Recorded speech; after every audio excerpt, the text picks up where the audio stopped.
اللہ من الشیطان الرجیم بسم اللہ الرحمن الرحیم وتعز من تشاء وتذل من تشاء صدقت یا رب العالمین۔ معزز سامعین کرام، آج دل انتہائی غم زدہ ہے، چونکہ امام حرم قاری السدیس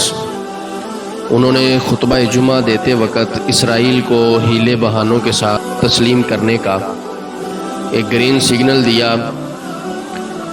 اور آج اسی حرم کے اندر سے ان یہودیوں کو تسلیم کرنے کی باتیں اب ہونا شروع ہو چکی ہیں، جن کے لیے کبھی دعائیں مانگا کرتے تھے کہ یا اللہ ان یہودیوں کو جو وہ فلسطین کے مسلمانوں کے اوپر ظلم و ستم کے پہاڑ توڑ رہے ہیں نیست و نابود فرما۔ افسوس صد افسوس ان اہلیان عرب کے اوپر۔ مجھے وہ حدیث یاد آ رہی ہے، امام الانبیاء صلی اللہ علیہ وآلہ وسلم نے فرمایا کہ ہلاکت ہے اہلیان عرب کے لیے، ہلاکت ہے اس فتنے سے جو ان کے سروں پر آن پہنچا ہے۔ اور اب جو خطے کے حالات تبدیل ہو رہے ہیں، کبھی یو اے ای نے تسلیم کر لیا، کبھی عمان نے اسرائیل کو تسلیم کر لیا، اور اب سعودی عرب جو ہے وہ اس نے بھی ہیلے بہانوں سے عوامی ذہن جو ہے وہ بنانا شروع کر دیے ہیں۔ جب خطبہ جو ہے وہ چونکہ کوئی بھی وہاں پہ امام جو ہے اپنی مرضی سے نہیں دے سکتا، یہ سرکاری سطح پہ خطبہ جو ہے وہ پرنٹڈ شکل میں علماء کو دیا جاتا ہے، تو ضرور بھی ضرور یہ بات روز روشن کی طرح واضح ہے کہ یہ خطبہ محمد بن سلیمان کی منشا پہ ہی دیا گیا ہے۔ ویسے تو سعودی عرب بہت باتیں کرتا ہے کہ ہم 2 کنٹریز کو تسلیم کریں گے فلسطین کے حوالے سے، لیکن نہیں، یہ آل سعود جو ہیں یہ ہمارے فلسطین بہن بھائیوں کے شہداء کا خون جو ہے وہ بیچ چکے ہیں، انہوں نے ان کے خون کا سودا کر لیا ہے۔ اور افسوس اس بات کا ہے کہ قاری سدیس صاحب آپ وہی قاری صاحب ہیں جو فلسطین کے مسلمانوں کے لیے رو رو کے دعائیں کیا کرتے تھے، لیکن آج آپ کے منہ سے دعا نہیں بلکہ اسرائیل کو تسلیم کرنے کے لیے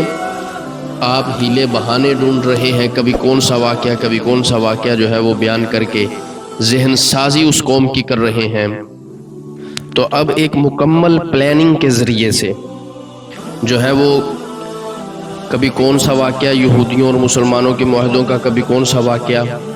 یہ خطبات کے اندر ایڈ کر کے یہ قوم کی ذہن سازی اب کریں گے کہ ہم کیوں نہیں معاہدہ کوئی اس طرح کا کر سکتے، لیکن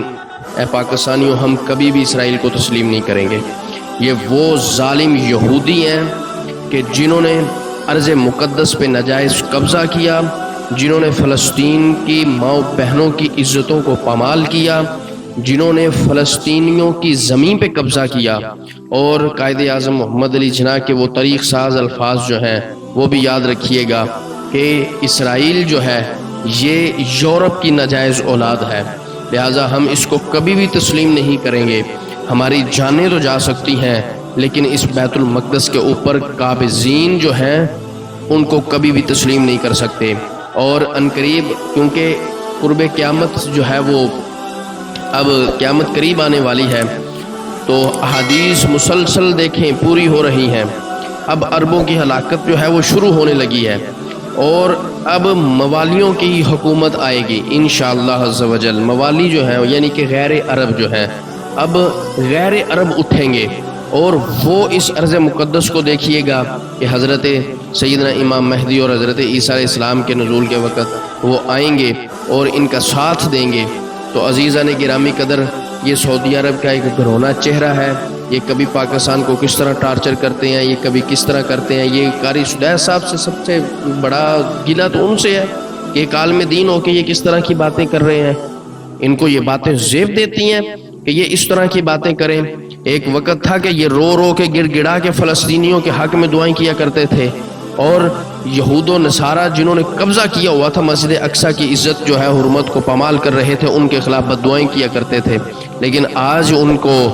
راہ ہموار کرنے کے لیے یہ خطبات کے اندر جو کلمات جو ہیں واقعات یہود و نصارہ کے ساتھ معاہدوں کے وہ پڑھ پڑھ کے لوگوں کو سنا رہے ہیں۔ یہ کیا معاملہ ہوا؟ اب کیا اب قبلہ تبدیل کرنے کا آپ کا وقت آ چکا ہے؟ یہ آل سعود جو ہیں انہوں نے پہلے بھی مسلمانوں کے پیٹھ پیچھے خنجر گھونپا تھا جب خلافت عثمانیہ تھی، اور اب بھی یہ گھونپنے کے لیے ہیں۔ ان کو اپنے یہ نفس پرستی کے اوپر چل رہے ہیں، ان کو دین اسلام کی کوئی پرواہ نہیں۔ کب سے مجھے بتائیں کہ کشمیر اور فلسطینیوں کے حق میں جو دعائیں حرم شریف میں حج کے موقع پہ ہوا کرتی تھی اب ہوتی ہیں؟ نہیں ہوتی، اب کوئی نہیں ہوتی۔ کیوں؟ اس وجہ سے کہ اب ان کا یار مودی اور اسرائیل ان کا یار ہے، مسلمان تو اب رہے ہی نہیں ان کے یار، مسلمانوں کے ساتھ تو ان کا اب رشتہ کوئی رہا ہی نہیں ہے۔ لہٰذا یہ بربادی کے دن ان کے شروع اب ہونے والے ہیں۔